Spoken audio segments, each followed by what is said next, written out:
Ito yung healthy roots. O, pa. Ganda, no? White na white. Masarap sa mata tingnan. Super white. Tapos yung pating media niyan ay perlite lang. Na may kaunting sphagnums. O, diba pa? Ang ganda.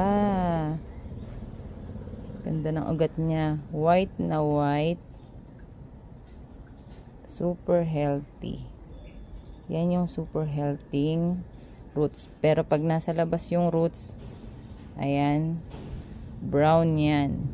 Pag nasa loob ng paso, yellow. Na may pagka white.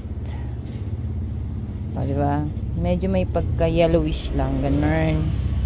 Ito si Anthurium brownie eye. Healthy siya dito sa perlite at sphagnums.